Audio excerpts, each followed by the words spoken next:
Steve over I'm not actually drinking a stone beer, so I better swap it out. Yeah, so he can talk you through it. So we've got the stone beer. Thank you.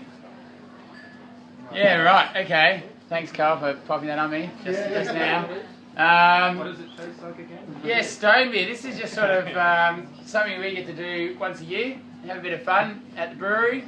So I guess the style of what this is a Steinbier, which is just a German name for stone beer, really, so it's pretty original.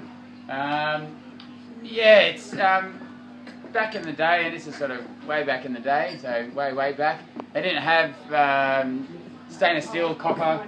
They didn't have gas, electricity, all that sort of stuff, so that we all use today with modern brewing. So they had wooden vats. So for obvious reasons, you can't light a fire into a wooden vat. So how did they heat the wort to get to get all the malted barley to the stage that they needed at? What they do is they make a big wood fire. So a big wood bonfire, and they chuck all these stones in the wood fire. So stone and wood. Wait till those stones are super white hot. Take them out and drop them into the kettle, into the tank, and that actually create the boil. So they heated, it sounds like a pretty long process to, boil a kettle, but yeah, that's how they did it. So we did that once a year in the brewery. So set a big bonfire, chuck a bunch of stones on, take them out, chuck them in the tank, and away we go. And it gives you a real roasted flavour, I find. Yeah, like, so really caramel. Yeah. So the stones eventually cool down, and as the stones cool down, that concentrated malt will stick to the stones. That really concentrated caramelly, malty, sort of sticky, gooey sort of stuff. We'll stick to the stones. We'll take the stones out, we'll drop them in the fermenter. That's when the yeast attacks all the sugars and turns it into beer, turns it into alcohol. So that's that concentrated malt that the yeast is attacking to really give it that roasty, sort of caramelly, deep, rich sort of flavour. Question?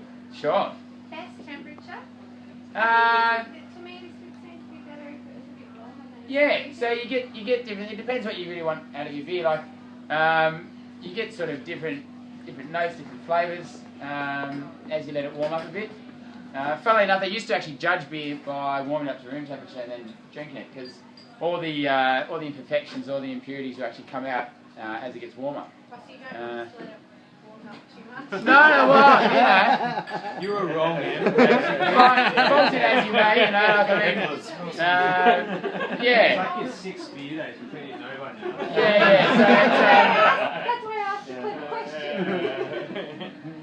so if you want to warm it up, you're certainly going to get different sort of stuff coming through. We've mashed it with a caramel slice. It's the white chocolate caramel slice, and the idea here is for the caramel flavours of the from the stone beer, when combined with the food, should lift both of them, and so you'll sort of get a sort of 10 or 15% more flavour out of both of them, I think. So let me know how you feel about it after you've eaten and drank. Thanks, guys. Thanks, everyone, for coming. That's the last beer that we're doing for the matching, but feel free to stick around, have another beer and some food if you would like.